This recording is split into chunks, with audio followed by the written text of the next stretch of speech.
We are in the basement. We're in the conspiracy corner. Back in the corner. Back in the corner. Cal, Frazier. It's not about us, though. It is about our extra special guest, Jeffrey Wright, star of Westworld, OG. Other things, I heard you recently won an award at Tribeca. I did. You're having a good spring. Yeah. Doing all right. Yeah. That was for OG. That was for OG? Yeah. Can you talk about, because I know that that's recently been released. I haven't had a chance to see it yet. It was a few years in the making, right? Yeah. Yes. Well, we premiered it at the Tribeca Film Festival. It's not been released to the larger public yet, okay. But I think that will be happening toward the end of this year. Okay. Yeah, it's a film we shot a couple of years ago. Okay. I worked on it for about a year prior. We shot it in a maximum security prison in Indiana, working facility, largely with incarcerated men who were on the inside playing incarcerated men in the film. Altogether, there are about 9 other actors from outside the wall, other than myself, but mainly it's folks on the inside telling the story. What was that like? I mean, it's got to be heavy, intense. It was an incredible learning experience. That's part of the reason that I did it. Mass incarceration is a big conversation in our country now. It led me to the conclusion, the experience led me to the conclusion that every politician in America should go to prison. Wow. And some of them very well may be going. They might be. Extended stay. Extended stay. Soon but I say that because the stories that the men on the inside relayed to me about their lives, about the paths that led them to where they are today, were incredibly insightful as a means of trying to think through policy that might help redirect the next generation that's coming behind them. It also really shined a light on something that I think we take for granted, that if you're poor, you're more likely to go to prison. And that's just the way it is. Yeah. Apparently in New York State, 80% of the prison population comes from about 7 neighborhoods, and they're not near Park Avenue. Of course. So what I was beginning to question is, how can we decouple the circumstances of poverty from circumstances that lead to incarceration? So the consequences of U.S. foreign policy, you see Oliver North just named the president of the NRA. Well, Oliver North, it's on government record, was aware of the drug dealing that was a part of the Contra's operation for fundraising, right? With the whole Iran-Contra affair, selling arms to Iran in exchange for funding the Contras, but the Contras were funding themselves through association with drug cartels as well. There's a value decision made that proxy war was more valuable to the United States under the Republican Reagan administration than the lives of these inner city kids and these parents and these adults who would be affected by the influx of crack cocaine into society. And so what we see now, we see the results. Yeah. This is one of the things I hope the film helps us speak more clearly about, is what is our role in society? What is our role as lawmakers, or what's their roles as lawmakers in creating the conditions that lead to incarceration? The guys that I worked with committed serious crimes, very serious crimes, did harm to people, families, communities, and there's no dismissing that. We take that very seriously, what they did to victims.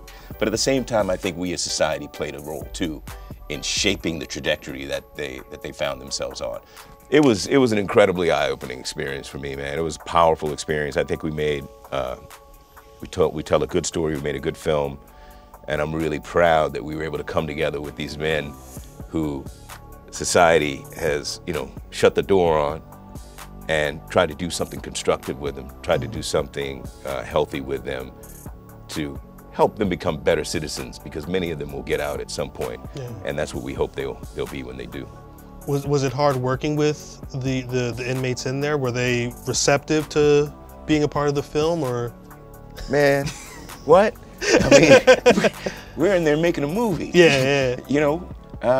They ate that up like it was filet mignon. I mean, it was they seized this opportunity. you know, they have seen every movie man ever thought of making because, you know, they have a lot of time on their hands and they're in there and they were fascinated because of that. One guy came up to me, he said, you know, you all are treating us humanely and we don't get that a lot and we appreciate it. You know, because currency on the inside, the big currency is respect. I have to say though, first time I went in there, I didn't walk in there talking a whole lot of shit, you know? I went with my chest poked out, you know? You didn't go, I'm the craziest person in here, Nah, Rob? dude, nah, let somebody else play that role. The old Shaft character. Yeah, no, but Shaft, you know, Peoples gave me a little bit of cred on the inside, you know? There you go. Yeah. A fun game we like to play with people who come through. We let our employees, our co-workers know that we have guests coming through, and a lot of them have questions that they want to ask you, but they can't be here to do that. So And they don't trust us to ask. they don't trust us. So we have our trusty fishbowl with some questions. Cool. In a segment we like to call Asking for a Friend. Awesome. If you could just pick the first question. The first? Out here. Yeah, I mean, you know, the first one. I'm gonna scramble a little bit. I'm gonna mix it up. Boom. Zombie apocalypse. What are your odds of survival? And who do you have on your survivor team? What's going into your survival bag? That's a good question. It's funny, I was in LA one day and we were on the 5, because we shoot up in north of LA. We're on the 5. I was supposed to be on set. Traffic was not moving. I got off, went on the side. Traffic was not moving. I mean, literally, I'm going, man, I'm calling the set and I roll in. I'm like, dude, this is crazy. And the guy looked out, he was in his pickup truck. He said, zombie apocalypse, man, and we're all dead. Said, all it takes is one fuck up, and we're all, you know. Yeah. So, yeah, one thing I would not do, I would not be on the 5 during that. But I think my response to, or my survival strategy for the zombie apocalypse would just to be in Hawaii. In my survival bag would be my surfboard and my kids. Although they're probably a little big now to fit in there. It's a big ass but bag. we would just be out in the ocean, you know? Smart. Out in the ocean. Zombies definitely don't swim. Right? I was gonna say, can they swim? Nah. Unconfirmed. Well, you know, zombie don't surf. Zombie don't surf. Let's go with the next question. All right, what do we got? I'll go on the top then. Both Jurassic Park and Westworld were written by Michael Crichton. What are the odds that Jurassic Park is one of the worlds on the Delos map? Dinosaur host. Yeah.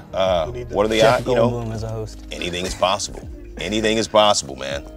Is that something we'll see in season 6? Anything's possible. We can go anywhere. Follow up. Which would you rather be stranded in?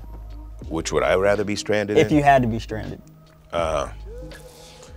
Yeah, you know, I would probably rather be stranded in Westworld if I had to be, you know? I mean, you know, I'd rather hang out with you know, with Maeve and Clementine than I would with, you know, voracious Tyrannosaurus Rex, I think, right?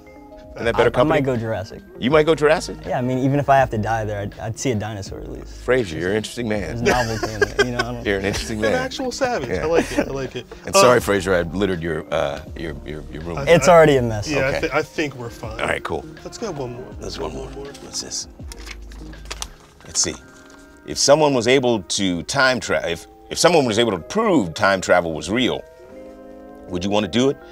And where would you go? That's a good question. I would go into the future.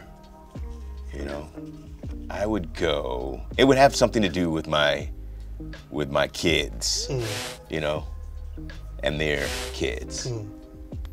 Maybe I would go and check out my granddaughter's wedding day. Nice. You know, and maybe I'll do that anyway. That's dope. Maybe I'll just try and time travel myself and hang out.